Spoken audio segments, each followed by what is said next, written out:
are here because the outside world rejects you.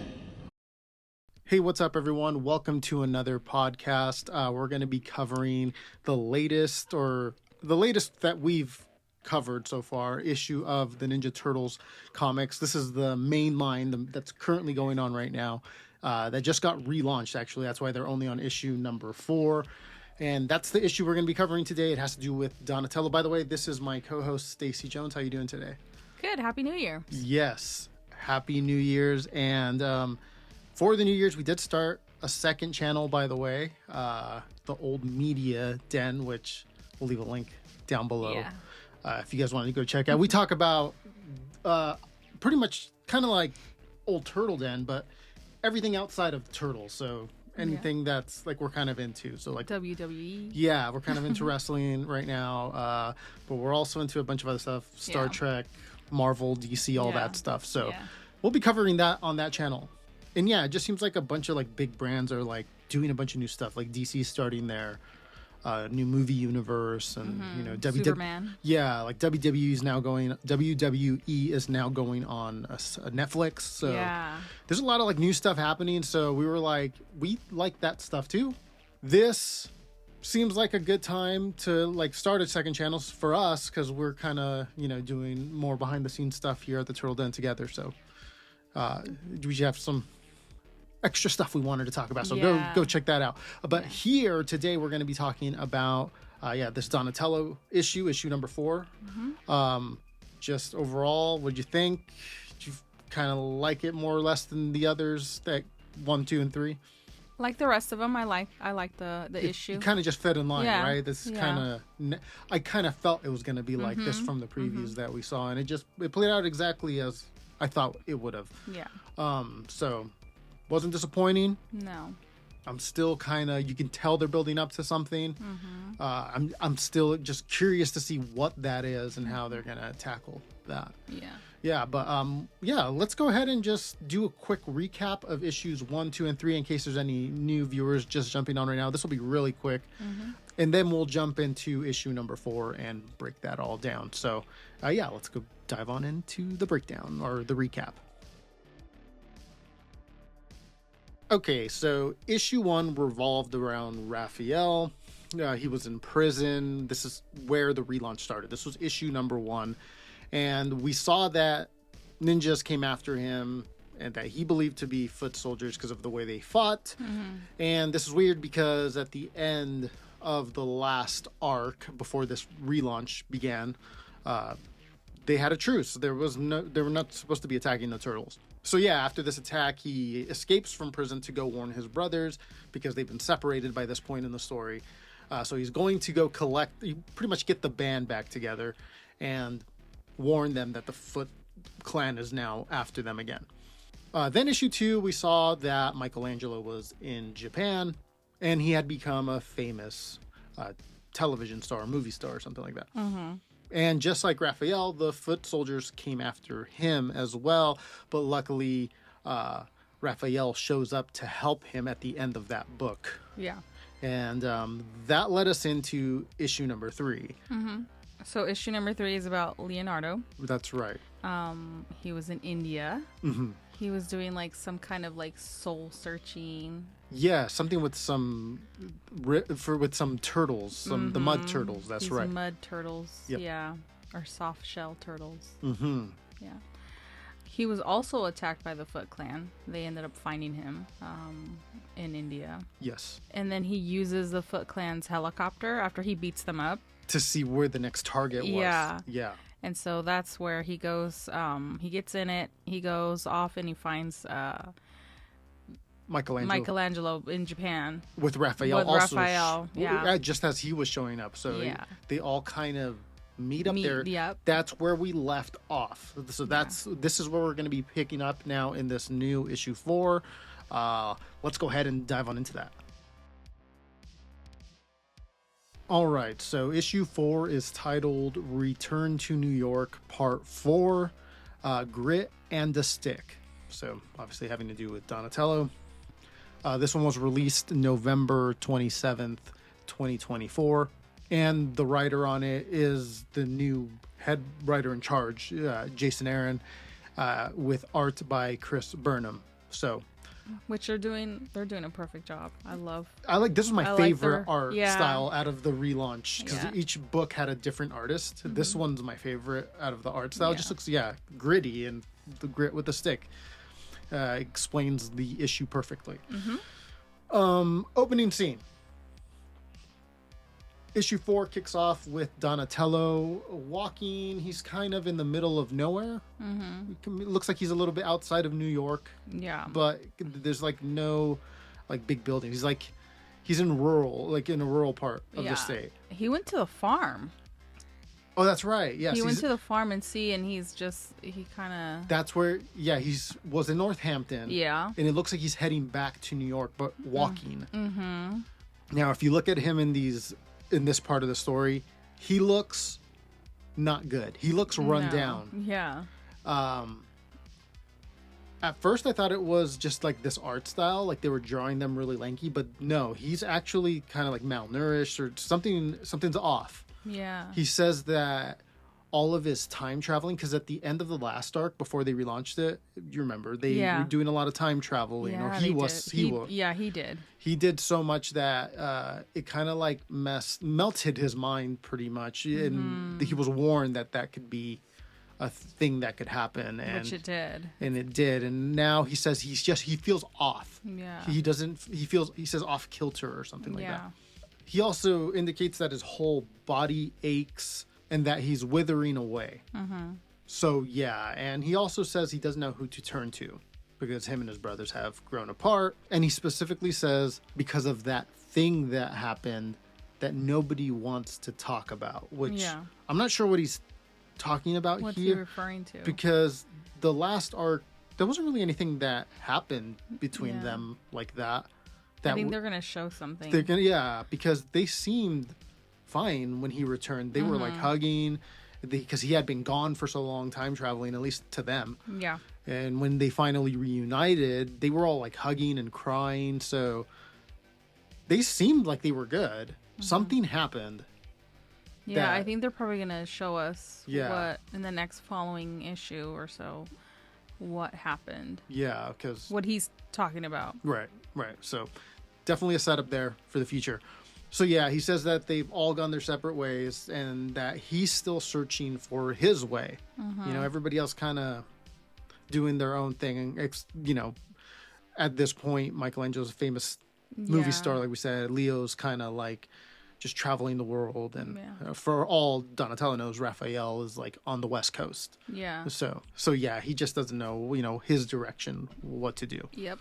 So when he was in Northampton, he was by Splinter's grave because he's buried there, right? Yeah. And he's just talking to the grave, hoping he can hear his dad again, waiting for him to like some kind of like spiritual thing or for him to pop back up and say, giving him direction or something. Mm-hmm. Which obviously that doesn't happen to him, and so he's just alone in the woods, kind of just alone, wandering alone. Yep. Until he sees a random like rat follow him. Yeah. He sees and he thinks it's Splinter. Yeah. And he thinks it could be like an omen. Mm-hmm. That it like his father's showing him like follow this rat. Yeah. It's me or something. And the rat, we'll get to it a little later, it does stay with him. So it is kind of weird. Yeah. That it kind of stays with him. Yeah, I thought so too. But then he hears something nearby. He hears some voices coming nearby because he walks towards like a gas station, right? Mm-hmm. On the highway, in the highway, and he hears like somebody yelling for help or something, and then it's like mutants in a trailer. Yeah, well, because he goes to the trailer to see like if he can help whoever is yelling for help. He doesn't know who it is. Yeah, he doesn't know who it is. Yeah, and he's like gonna help them out, and then all of a sudden he gets doing this. It's like he gets hit in the head and then knocked out. Or does. I don't know. I remember something with. Oh no, he doesn't get hit in the head. It's like they inject him in the neck, and then some type of something to knock him out. Yeah, And so the last thing he sees, or at least the last thing we see, is like the little rat on top of the trailer looking down at him. Yeah, like, oh no. Yeah, and the last thing he sees, when he looks up, is at the rat, and then he says something about his headaches going away. Yeah, like he's been complaining about a headache the whole time, and his body ache and withering away because of the whole time jumping. Yes, but this thing that happened just now to him, and as he's getting knocked out, but he sees the rat. He says, as he's looking at it, like his headache strangely just disappears all of a sudden. Mm-hmm. So again, I don't know if it's kind of weird. It could be an omen or something. It makes me think it was nothing because I don't know. We'll get to that. We'll get to that. Yeah. Okay. Yeah. So next we get a time jump here. A few months pass, and we're at a place called the Sunshine Safari Park. It looks like it's a zoo, or was a zoo. It looks like it was some kind of safari park or something. But this is just what it looks like. It's not explained. But it looks like it went out of business, and almost like the employees that used to work there are now just running it, but unofficially. Yeah. And they run this fighting pit out of it. Anyways, you see that these guys that worked there but now run it are charging $2,000 for 5 minutes to brutally beat up a mutant of the customer's choice. And you can see there's all these different cells that I think used to hold the zoo animals, right? Yeah. But now hold mutants in them. Yeah. So there's mutants that these guys capture, kidnap, kind of how they did with Donatello. And Donatello is in one of these cages. So it seems that the months that he's been here have caused his mind to deteriorate even more than what we had seen earlier. Yeah. Yeah, because he's been there for 9 months, hasn't he? Yes, which is kind of like that time gap that all the turtles have, by the way, in there. They all kind of have this 9-month period where we don't know what happened. Yeah. The Mutant Nation comic was covering some of the Raphael stuff from last time I remember. Yeah. The Mutant Nation comic is a side comic, by the way, that takes place in this same main continuity. Yeah. We get inner monologue here. By the way, this book is like the other Turtles. A lot of it's just inner monologue of Donnie's thoughts and stuff. And he's saying that the months that he's been here at this safari is what they call it. He doesn't even remember his old life. Yeah. So he's starting to just forget who he is. Yeah. So he's worse than what he was when he first started off. But you get little flashes of him, though. His instincts are still there. His Donatello instincts are still... They're so ingrained within him that he still reacts the way Donatello would act. Second nature to him, right? And you see this shown as... You hear him say that when the customers come to see what mutant that they want to beat up, that he's always making sure he's the one that gets picked. So however that may be, maybe just kind of mad dogging whoever's coming there to getting their attention somehow. Yes. Yeah. He says that he's been doing this for as long as he can because he needs time to see if he can find a way for all of them to escape. Yeah. He's trying to protect them, right? Yep. Yeah. Yeah. So those Donnie instincts again. Yeah. So we see, one of the persons that came and paid $2,000 for 5 minutes chooses Donatello. Yep. And he comes in and he has a bat with nails on it. Yeah. And so then they begin to fight. And the guy thinks he's gonna beat up Donatello, but he's so wrong. Yes. Donnie beats him up. Yeah. So they start fighting, and then he hits him with the bat, and then he blocks it with his arm, and you could see it blood just gushing. Yep. So he beats him up. Yes. The guy falls on the floor, and then Donnie stares at the security guards. Right. Just staring, and the security guards are like, I don't like that. Yeah. He's kind of crazy. They think, he's crazy. But what he's actually doing is, in trying to intimidate them, I think. But what he's also doing is, he says that every time he goes out there, or at least it's shown that or someone says it, that every time he goes out there to fight and to do one of these things, he's figuring out another piece of the puzzle that's going to help him escape, you know? To get everybody out of there. Yep. Yeah. And so he says, like, he knows when these guys, like, take their breaks and, like, when they use the restroom. He's been studying them really well. And what buttons they press when they enter the security gate and all that stuff. So, he's saying... Yeah, because you see a code pad on the gate. So he's trying to figure out... Yeah, and he says that he watches them and he sees where the grease prints of their fingers, the residue it leaves on the buttons. Yeah. He's Donatello's instincts again, just still there. Yeah, so he's trying to figure out like the code to get out because we see the gate that has this electric fence and it has like a keypad. Yep. And the guards are watching him watch them, and they tell him to get back to his cell. Yes. Or else they're gonna hurt the other little mutants. Yeah. And so he gets back to his cage, and that's where the other little mutants they start talking to him, and they tell him like, how you doing, what's Oh, real quick before he goes in there, you hear him talking to himself still. Yeah. And he says that he just needs one more of these fights. That's right. To figure out like the final thing he needs to know. Yeah. So that they can escape. So yeah. the next one is the one. And then they can get out. Yep. Yeah, and so like the little mutants, it's so sad. They look so like beat up and malnourished. Yeah. It's so sad.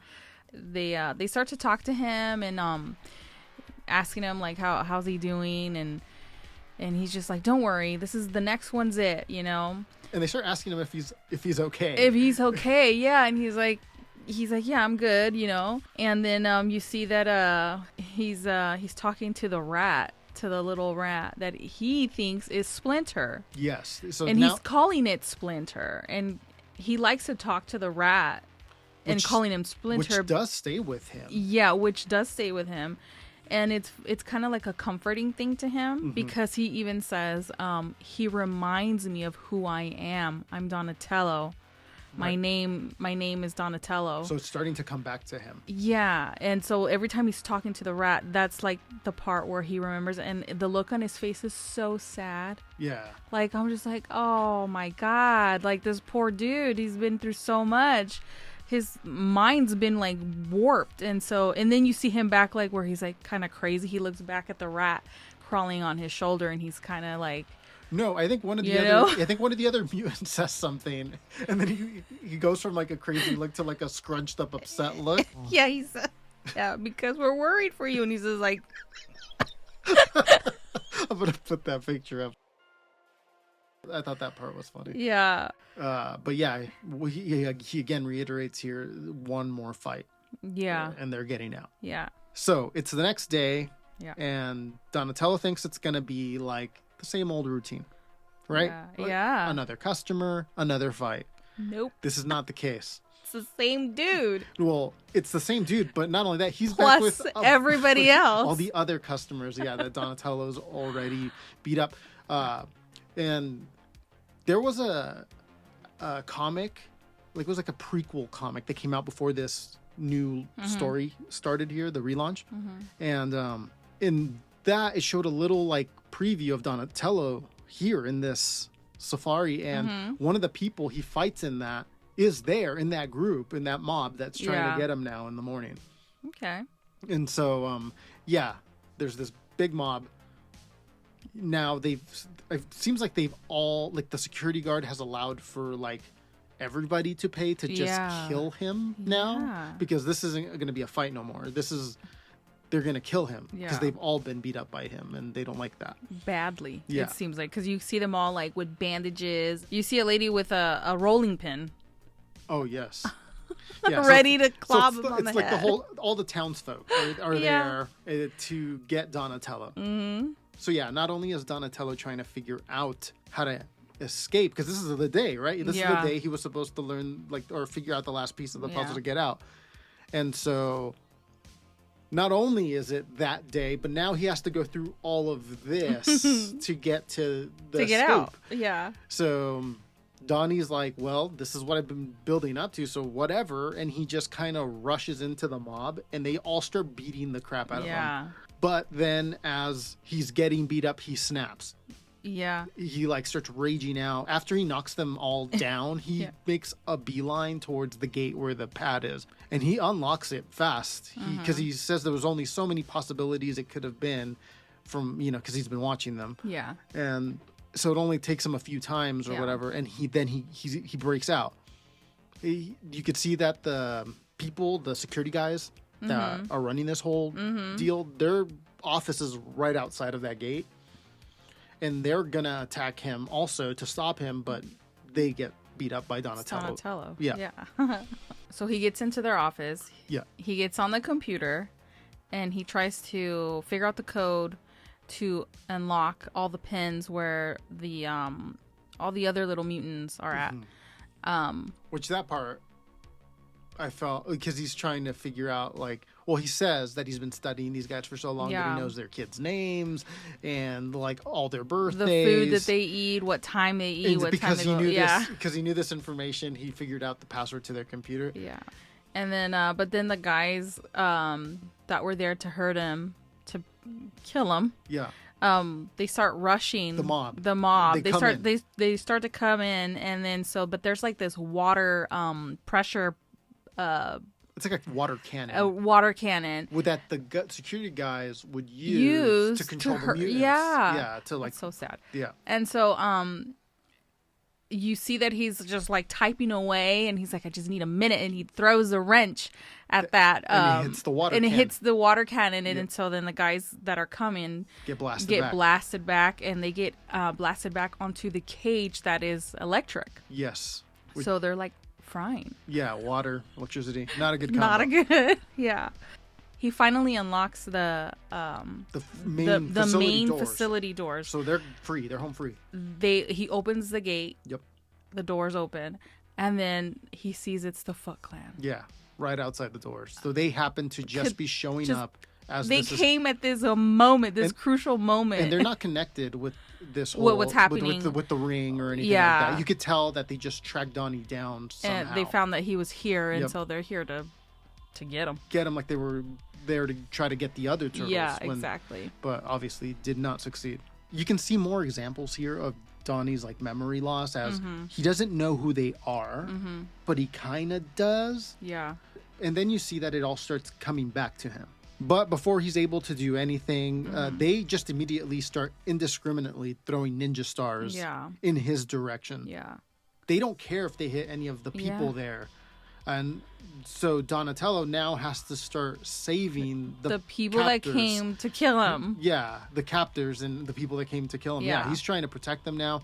You see, so for those who didn't know about the original run of these turtles, so the first 150 issues, at one point Donatello loses his shell, like it gets broken by Bebop and Rocksteady. It's a really tragic, crazy story.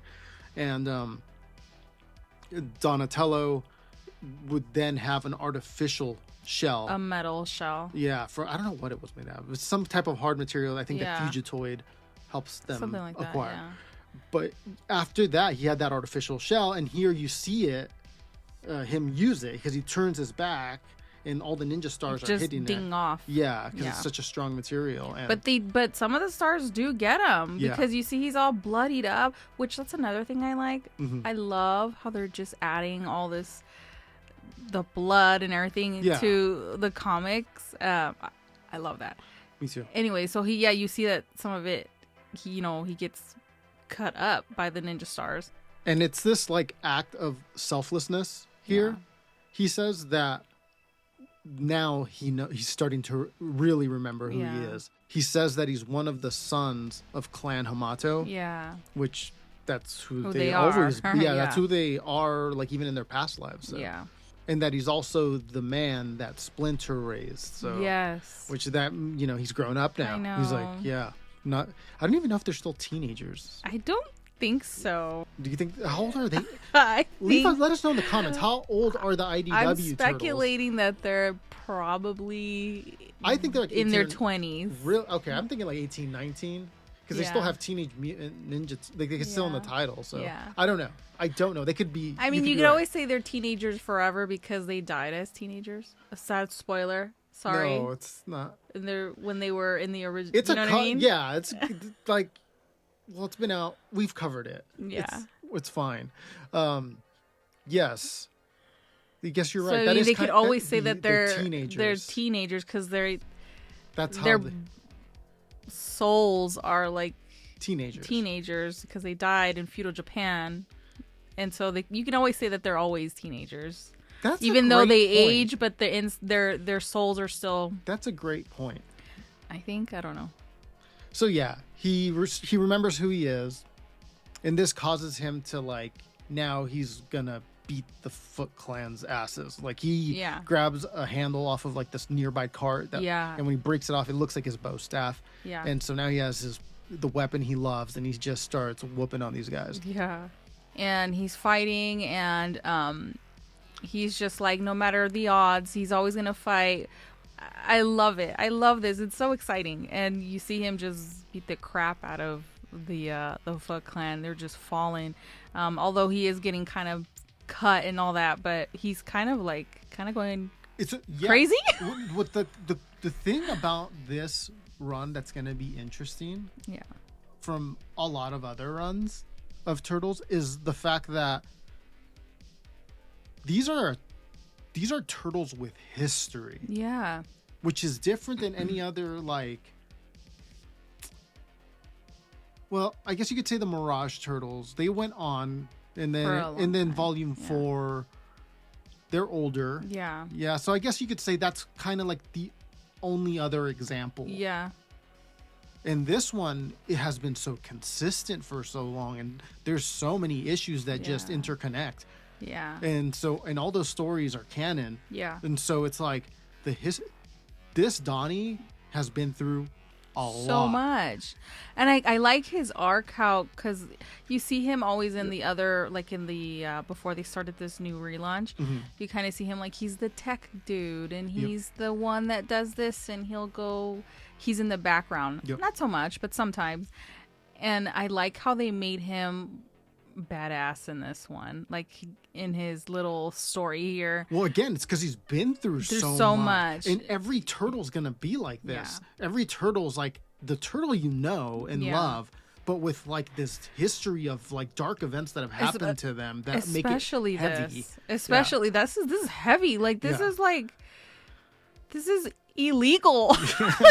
and it's so bad. So you got Donnie, who's now this tech genius, like how he always is, right? Yeah. But it's a Donatello, it's a tech genius with a tragic past, a tragic even current life. Like, and then with Michelangelo, his is more of a like, it's the Michelangelo you know and love, but a Michelangelo that's in this like dark, conflicting world that he doesn't agree with some of the dark things that some of his friends and family do sometimes. Yeah. And then with Leo, it's the Leo leader you know and love. Yeah.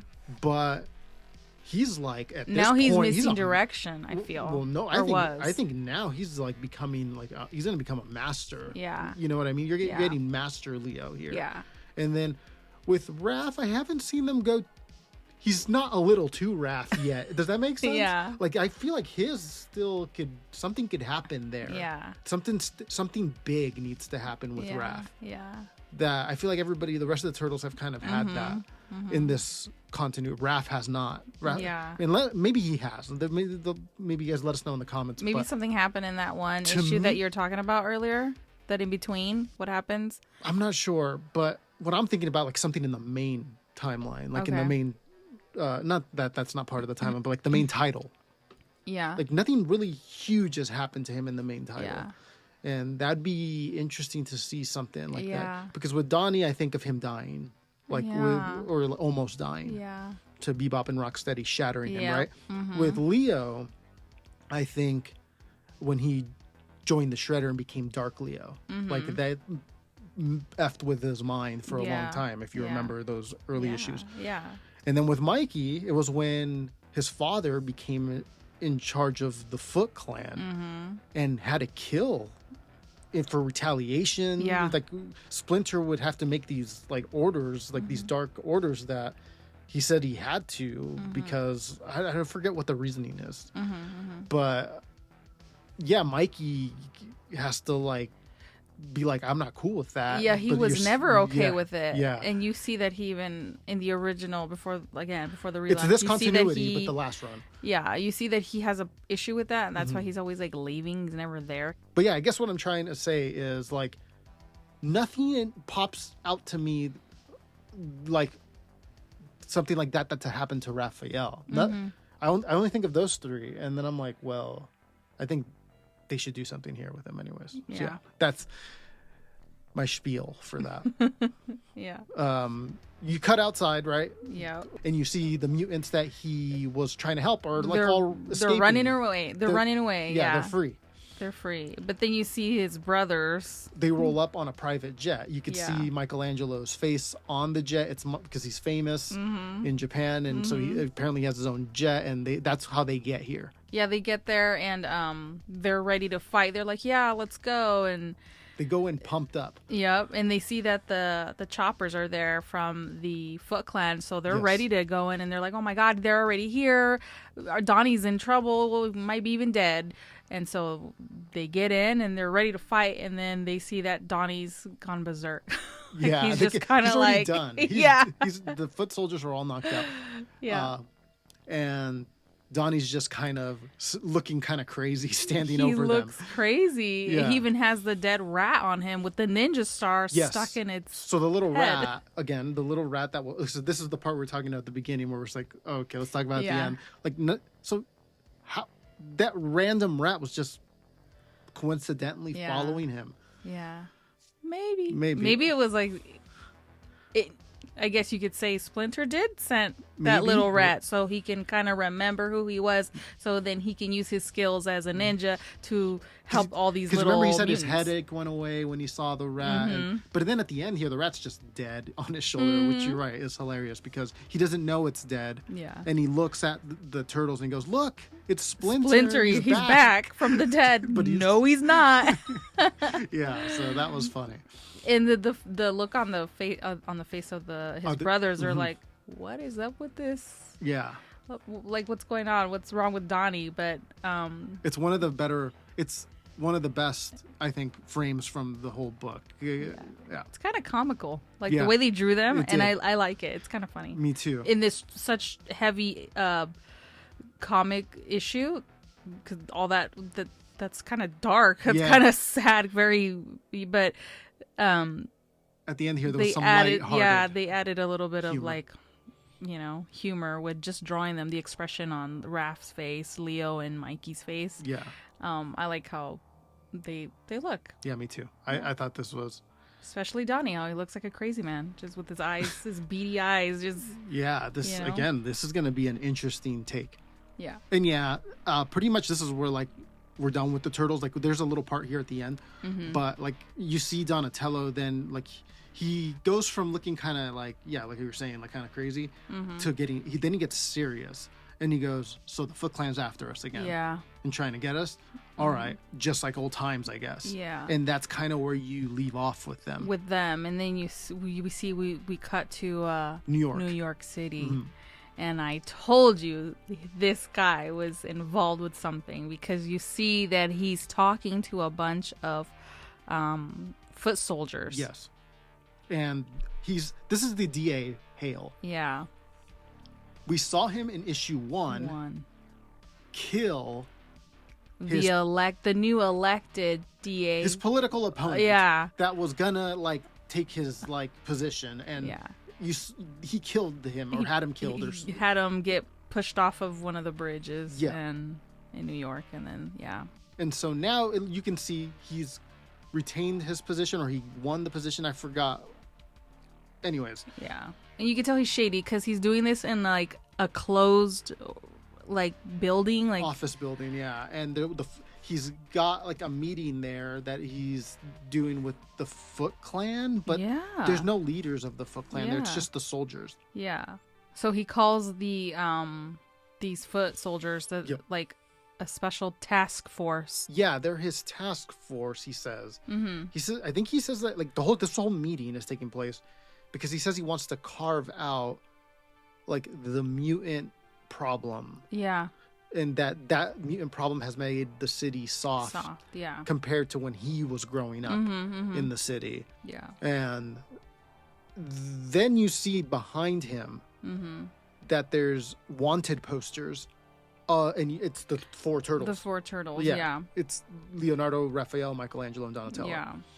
And they're on wanted posters right behind. And if he's the guy in charge, then I just wonder why they're specifically wanted. Like, I don't know. I think we're gonna have to wait and see in the next issue. But yeah, that's where this book ends. By the way, that's the end of the book. Now that we've kind of gone through all the events again, what do you think? Where do we think we're heading in issue 5? For me, I can't really tell where this is going. I kind of like that. Like I don't know where this is going, but I'm curious. Yeah, I'm curious too. Totally tell that Hale guy totally bad. But he's not like a turtle villain we've ever heard of. So where's this going? Yeah. Because, he's using the foot soldiers. But I thought Karai was in charge of the Foot Clan. Yeah. So what's happening there? In the preview, we'll talk about it actually right here in this next section of the video. The preview shows the foot soldiers, but like doing their job as like the task force in public. Like they're all in public. Okay. I think they're at like the courthouse or something in the preview. Okay. We'll look at it right now. Actually, let's just look at it right now. Yeah, here. So yeah, we're looking at the preview now here, and you can see they're at that courthouse. Yeah. Like how we were discussing, and you see the Foot Clan task force with him. Walking up the steps of with the him. Of the, I think they call it like the New York Supreme Court, right? Yeah. And so that's where they're at. But you see the task force have a foot soldier logo, but that's not the foot. It's like a regular foot. They use like a dragon foot. Yeah. For the real Foot Clan, at least uses like a dragon, like kind of like what you see in with the 2003 Turtles. Yes, exactly. And this is kind of like a boot, like when you're stepping on sand and you see like your footprint. Yeah, just like a boot. Yeah. Print. And like you and I have always thought, since we didn't think, we just kind of threw it out there, like that could this be like a fake Foot Clan that is trying to start something between the Turtles and the old Foot Clan? Like or maybe this guy contracted out the Foot Clan.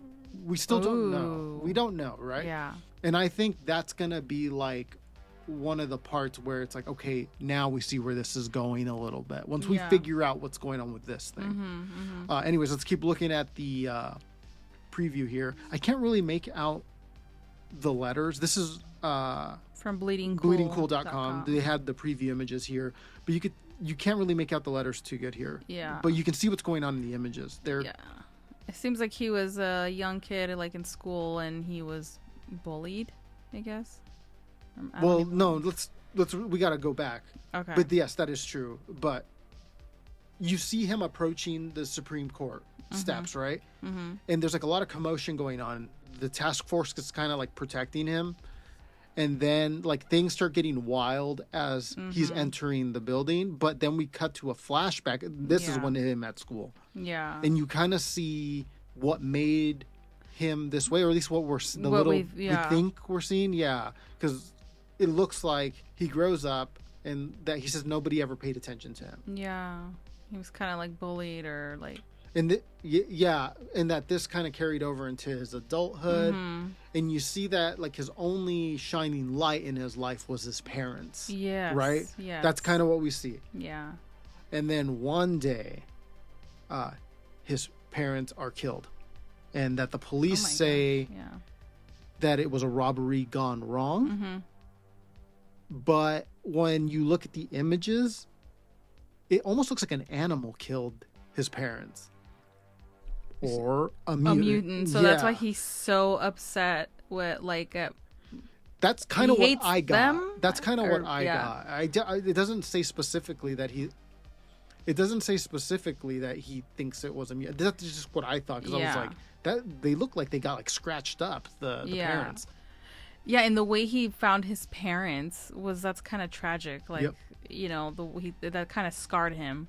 And so I could see why he thinks, like, I think I'm on with you with this one. I think he thinks it was a mutant. And because of the way that it in the picture, it seems like they were all like just kind of like what you would see a bear kind of do to something or someone. Yeah. Kind of like that. So I could see where he's getting those.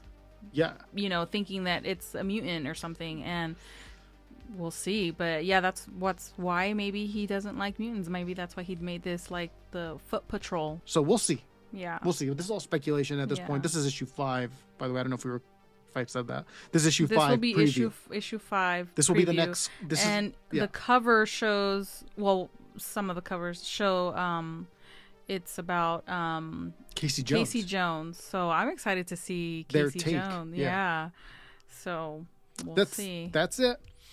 Yeah. So that'll be the next issue we cover here on the podcast, which we're going to try to get that one out before issue 6 comes out. When does that come out? Issue 6 comes out at the end of the month here, I believe. Okay. So we're in January of 2025. Okay, it comes out it's issue 6 comes out at the end of the month. Yeah. What are your final thoughts on this? This one? This one, Donatello's. I like the art style. Yeah. I like the art style a lot.